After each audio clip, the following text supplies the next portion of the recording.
નમસ્કાર મિત્રો, ફરી એકવાર સ્વાગત છે આપ સૌનું આપણી ચેનલ બી ક્રિએટિવ પર। આજના વિડીયોમાં આપણે જોઈશું કે ઓછી જગ્યામાં પણ રસોડામાં વધારે સામાન કઈ રીતે સાચવીને રાખી શકાય છે। એ ઉપરાંત આ રીતે મોડ્યુલર કિચન હોય તો તેને કઈ રીતે સાફ કરવું જોઈએ અને ફર્નિચરને કઈ રીતે સાફ કરી શકાય એ આઈડિયા પણ જોવાના છીએ। તો આજનો વિડીયો દરેક મહિલા માટે ખૂબ જ ઉપયોગી છે, તો વિડીયોમાં એન્ડ સુધી બન્યા રહેજો। વિડીયો પસંદ આવે તો વિડીયોને લાઇક કરી ચેનલને સબસ્ક્રાઈબ પણ જરૂરથી કરજો। ચાલો શરૂ કરીએ વિડીયો, જોઈએ રસોડામાં ગોઠવણીના અમુક આઈડિયાઝ।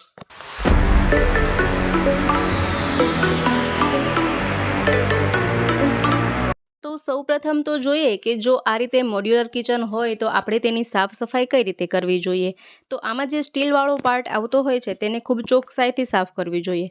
તેના માટે અહીં આપણે થોડું પાણી લઈશું અને આ પાણીમાં થોડું શેમ્પૂ મિક્સ કરવાનું છે। તમે અહીં કોઈ પણ શેમ્પૂનો ઉપયોગ કરી શકો છો, ખૂબ જ ઓછી માત્રામાં શેમ્પૂ લઈશું। હવે તેને સારી રીતે મિક્સ કરી લઈએ। આ રીતે થોડા ફીણ વડે એવું પાણી રેડી કરીએ। હવે કોઈ એક ચોખ્ખા કાપડથી તમે આ સ્ટીલનો પાર્ટ જે છે તેને સાફ કરી શકો છો, જેના કારણે તેમાં કોઈ પણ ગંદકી કચરો હશે તરત જ સાફ થઈ જશે અને આમાં કાટ પણ નહીં લાગે। તો આ રીતે જેટલું પણ આ ફર્નિચર છે, સ્ટીલવાળો પાર્ટ છે, બધો જ આ રીતે સાફ કરી નાખીએ। અને આ ફર્નિચરમાં એક શાઇનિંગ આવે તે માટે આપણે કઈ રીતે સફાઈ કરી શકાય એ આઈડિયા પણ જોવાના છીએ। તો બંને રીત અલગ અલગ છે, તો તેના માટે વિડીયોમાં એન્ડ સુધી બન્યા રહેજો। તો અહીં સ્ટીલવાળો પાર્ટ તો આ રીતે સાફ કરી શકાય, પરંતુ પ્રશ્ન એ છે કે અહીં આપણે આ જે ફર્નિચર છે તેની આ રીતે પાછળની બાજુ કઈ રીતે સાફ કરવું। તો ત્યાં તો સાવરણી પણ ન પહોંચે કે કચરો સરખી રીતે વાળી પણ ન શકાય, તો તેના કારણે ઘણી બધી ગંદકી જમા થતી હોય। તો તેના માટે અહીં આપણે રસોડામાંથી જ કોઈ વાસણ લઈશું। આ રીતે ઝરણી, જારો કે ચીપિયો કોઈ પણ વાસણ લઈ શકાય। તેના પર એક જૂનું મોજું આ રીતે લગાવી દઈએ। હવે તે મોજાને પાવડરવાળા પાણીવાળું કરી લઈએ। ત્યાર પછી તમે આ મોજાથી આ રીતે સફાઈ કરી શકો છો, જેના કારણે આ રેકેટ પાછળનો જે પણ કચરો વગેરે હશે કે કોઈ પણ ગંદકી કે દાગ લાગી ગયા હશે તરત જ નીકળી જશે। આ રીતે તમે જાળીમાંથી આ રીતે મોજા વડે સફાઈ કરી શકો છો। જ્યાં સાવરણી ન પહોંચે ત્યાં તમે આ રીતે સફાઈ કરી શકો। તો તમે જોઈ શકો છો કે આમાં જેટલો પણ કચરો હતો કે જે ધબ્બા પડી ગયા હતા નીકળી ગયા છે। હવે આપણે જોઈએ કે આમાં આપણે વાસણની ગોઠવણી કઈ રીતે કરી શકાય। તો પહેલાં તો ન્યૂઝપેપર લઈશું। તો આ ન્યૂઝપેપરને આ દરેક જે બોક્સ છે તેના આકારમાં કટ કરી લઈએ। અહીં આપણે ન્યૂઝપેપરનો એટલા માટે ઉપયોગ કરી રહ્યા છીએ કે જેના લીધે આ સ્ટીલ બગડે નહીં। કદાચ કોઈ વાસણ ભીના રહી ગયા હોય તો આ ફર્નિચરમાં સ્ટીલમાં જરા પણ કાટ લાગે નહીં। તો આ રીતે કાગળને આપણે કટ કરી અને આ રીતે લગાડી દઈએ। હવે આ જે પાર્ટ છે ને તેમાં જે મોટા વાસણ હોય, ડોયો, વેલણ, જારો જે વગેરે વાસણ હોય, લાંબા વાસણ, તે બધાને અહીં રાખવાના। ત્યાર પછી એક સેક્શનમાં બધા જ પ્લાસ્ટિકના વાસણ રાખીએ, જેમ કે ગળણી, ચાકુ વગેરે જે હોય તે બધું એમાં રાખીએ। અને અહીં એક સેક્શનમાં ચમચીઓ રાખી। ચમચી રાખવાથી જે પાર્ટ વધી રહ્યો છે ત્યાં આપણે આ રીતે કપ વગેરે રાખી શકાય। તો એક જ બોક્સમાં તમે બે વસ્તુઓ સાચવીને રાખી શકો છો, જગ્યા પણ બચશે અને ઘણી બધી વસ્તુઓનો સમાવેશ પણ થઈ જશે। એ જ રીતે અહીં પણ જો જગ્યા બચતી હોય તો કાચના ગ્લાસ કે કપ વગેરે રાખી શકાય છે, જેના કારણે આપણે સ્પેસનો ઘણો ઉપયોગ કરી શકાય। તો આ રીતે અલગ અલગ સેક્શનમાં વાસણ સરસ ગોઠવવામાં આવે તો સહેલાઈથી મળી પણ જાય છે। એ સિવાય અહીં પણ પાર્ટ કરી અને અલગ અલગ વાસણ ગોઠવી શકાય, પરંતુ હું અહીં ઘી અને તેલની ટબુડી રાખું છું, કેમ કે એની અવારનવાર જરૂર પડતી હોય તો સહેલાઈથી આપણને મળી જાય। તો આ રીતે તમે બધું સામાન ગોઠવી શકો। હવે આપણે બીજા પાર્ટની વાત કરીએ।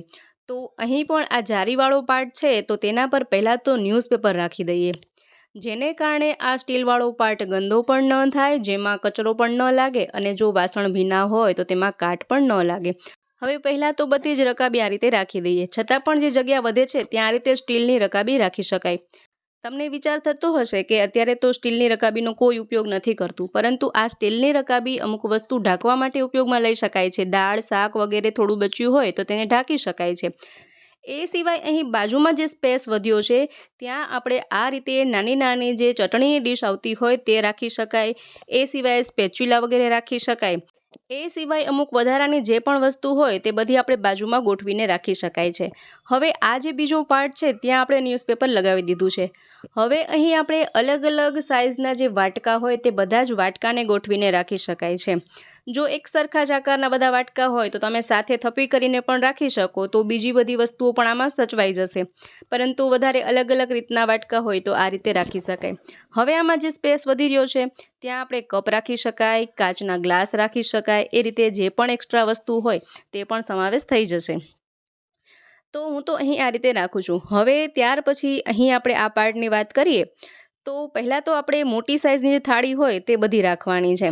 ત્યારબાદ જે નાની થાળીઓ હોય તેને આ રીતે ગોઠવતા જવાનું છે. જો ઘરમાં વધારે થાળીઓ હોય તો આ રીતે ડબલ થાળી કરીને પણ રાખી શકાય. એ સિવાય જે દાળ શાકમાં ઢાંકવા માટે છીબા હોય તેને આપણે આ રીતે આગળની બાજુ રાખવાના, જેથી કે તરત જ મળી જાય. આપણે આ ડ્રોવર ખોલતા જ પહેલાં જ આપણને મળી જાય. તો આ રીતે વસ્તુઓ ગોઠવી શકાય છે. હવે વાત આવી કે આ રીતની જે ડીશો હોય તેનું શું કરું? તો આ જે થાળીઓ રાખ્યા બાદ બાજુમાં જે જગ્યા વધે છે ત્યાં તમે આ બધી જ સ્ટીલની ડીશોને ગોઠવી શકો છો.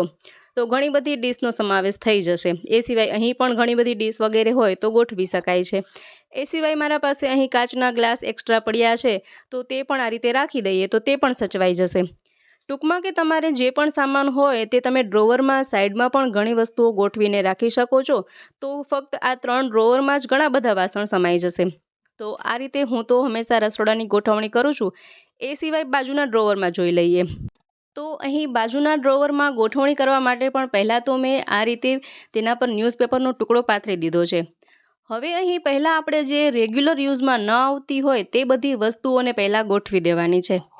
એ સિવાય જે મોટા ડબ્બા છે તે ડબ્બાઓને આપણે પાછળની બાજુ ગોઠવવાના છે, જેથી કે આપણને સરળતાથી મળી જાય. તો અહીં જેટલા જ મોટા ડબ્બા છે તે બધા જને આપણે પહેલાં ગોઠવી દઈશું. તમે ઈચ્છો તો આના પર નામ લખીને પણ રાખી શકો છો કે કયા ડબ્બામાં કઈ વસ્તુઓ રાખેલી છે. અને ટ્રાન્સપરન્ટ ડબ્બા હોય તો આપણે તેમાં કંઈ નામ લખવાની જરૂર રહેતી નથી. ત્યાર પછી જે મીડિયમ સાઇઝના ડબ્બા છે તેને રાખીશું, જેથી કે જો લાઇનમાં નાના મોટા ડબ્બા હોય તો આપણને વસ્તુઓ ગોતવી પણ સહેલી પડે છે અને તરત જ દેખાઈ જાય છે. તો પહેલાં મોટા ડબ્બા ગોઠવવાના, ત્યાર પછી મીડિયમ સાઇઝના ડબ્બા ગોઠવવાના, ત્યાર પછી નાની સાઇઝના ડબ્બા ગોઠવવાના. તો આપણને સરળતાથી કોઈ પણ વસ્તુ જોઈતી હશે તો મળી જશે. એ સિવાય તમે તેના ઉપર સ્ટીકર લગાવી અને લખી પણ શકો છો. ત્યારબાદ મસાલાના ડબ્બાનો આ રીતે આપણે રેગ્યુલર રસોઈમાં ઉપયોગ થતો જ હોય તો તેને પહેલાં આ રીતે ડ્રોવર પાસે જ રાખીએ, જેથી કે તરત જ આપણને મળી જાય. ડ્રોવર ખોલતા જ મસાલા લઈ શકાય. ત્યારબાદ હું અહીં ડેઇલી વપરાશમાં રસોઈમાં જે વસ્તુઓ વપરાતી હોય જેમ કે ગોળ, ખાંડ વગેરે તે બધી વસ્તુઓને અહીં રાખું છું, જેથી કે સરળતાથી આપણને મળી જાય. તો આ રીતે ડબ્બા પણ ગોઠવી શકાય. ત્યારબાદ જે એક્સ્ટ્રા વધારાના તપેલા વગેરે જે વસ્તુઓ હોય તેને આ રીતે આપણે કલેક્ટ કરી અને એક વધારાના બોક્સમાં પણ રાખી શકાય છે. તો અહીં આ ખાનામાં હું આ રીતે બધી વસ્તુઓ, તેલની બરણી વગેરે રાખું છું. એ સિવાય જો વધારે વાસણ હોય તો એનો પણ આ રીતે સમાવેશ કરી શકાય છે. ત્યાર પછી આપણે જે વોશ બેસિનવાળો જે પાર્ટ હોય ત્યાંનું જે ફર્નિચર હોય તે જગ્યાએ તમે આ રીતે વધારાની વસ્તુઓ જે હોય તેને રાખી શકો છો. તો જે વસ્તુઓનો ક્યારેક જ ઉપયોગ કરવામાં આવતો હોય તેવી વસ્તુઓ મેં અહીં રાખેલી છે.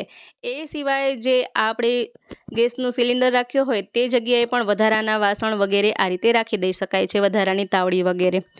એ સિવાય જે આ ફર્નિચર રસોડામાં હોય તો મોટા ડબ્બા બધા જ આ રીતે ગોઠવી દેવાના, જેથી કે સરળતાથી મળી પણ જાય. તો અહીં જે રેગ્યુલર ઉપયોગમાં નથી આવતા એક્સ્ટ્રા ડબ્બાઓ છે જેમાં સિઝનલ વસ્તુઓ બધી પડી છે તો તેને બધી જ મેં આ રીતે ગોઠવીને રાખી દીધી છે. તો જ્યારે પણ જોઈએ તો અહીં આપણે સરળતાથી મળી જાય અને ડ્રોવર બંધ થઈ જાય તો તેમાં કચરો વગેરે પણ લાગે નહીં.